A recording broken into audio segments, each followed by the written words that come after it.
मैंने वो घटना मेरी मौजूदगी में नहीं हुई। उस समय मैं हाउस में नहीं था, इस प्रेशर में नहीं था, तो इसलिए मैं उस पर बहुत कुछ नहीं कह सकता। लेकिन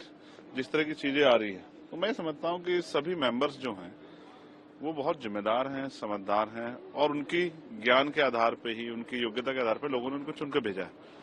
तो ये अचानक से कैसा हुआ, ये बड़ी चिंता का सबब है। अगर कोई भी वार्ता है, चर्चा है,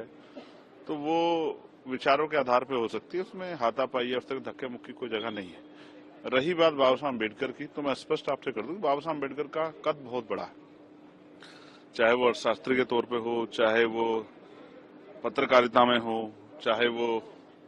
संविधान के ज्ञाता के रूप में हो, चाहे महिलाओं के मुक्तिदाता के रूप में हो, चाहे कमजोर हक वंचित समाज के लोगों को मुख्य धारा में लाने के लिए हो, और चाहे मैं ये कहूंगा समर्पण में जो त्याग बलिदान, अपने 4-4 बच्चों का बलिदान दिया उन्होंने, उनकी तरफ भी नहीं देखा इस देश को आगे बढ़ाने के लिए, हक वंचित समाज, महिलाओं को मुख्य धारा में लाने के लिए। तो ये अच्छी बात है कि बाबा साहब का कद इतना बड़ा कि आज पक्ष और विपक्ष सबको बाबा साहब की बात करनी पड़ रही है। लेकिन मैं फिर स्पष्ट करूंगा कि बाबा साहब का अपमान इस बात से भी होता है जब आप सरकारी इंस्टीट्यूशन का निजीकरण करते हैं,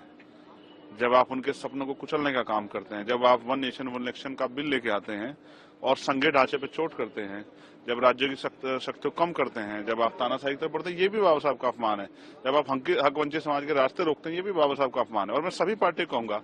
कि वो बाबा साहब के नाम पे राजनीति करते अच्छी बात है, लेकिन जब वो बाबा साहब के विषय में बात करें तो ये बात ध्यान रखें कि देश में, दुनिया में उनके करोड़ों अरबों जो अनुयायी हैं, उनकी भावनाओं को ठेस नहीं पहुंचनी चाहिए। क्योंकि बाबा साहब आज सिर्फ किसी गांव गली में की बात नहीं है, देश के हर गांव गली घर तक बाबा साहब है। और सही एक जाति में नहीं है, जिस तरह से उनको एक जाति तक सीमित किया गया, क्योंकि जाति व्यवस्था के आधार पर वो एक जाति में नहीं है, सभी धर्मों के लोगों में कि उनकी जो है वो लोग उनको फॉलो करते हैं। हर जाति धर्म के लोगों मैंने जो है उनके प्रति जो है सम्मान देखा है, उनके विचारों के प्रति जो है उनके मन में जो है भाव देखे हैं। तो ऐसा नहीं है कि वो एक जाति धर्म तक सीमित है। लेकिन मैं स्पष्ट तौर पर कहूंगा कि फिर भविष्य में याद रखें कि बाबा साहब अम्बेडकर के अनुयायी आज बड़ी चिंता में है, और भविष्य में ऐसी कोई होगी तो उसके खामियाजा जो है उस पार्टी दल को भुगतना पड़ेगा, जो भी इस तरह के स्टेटमेंट देगा।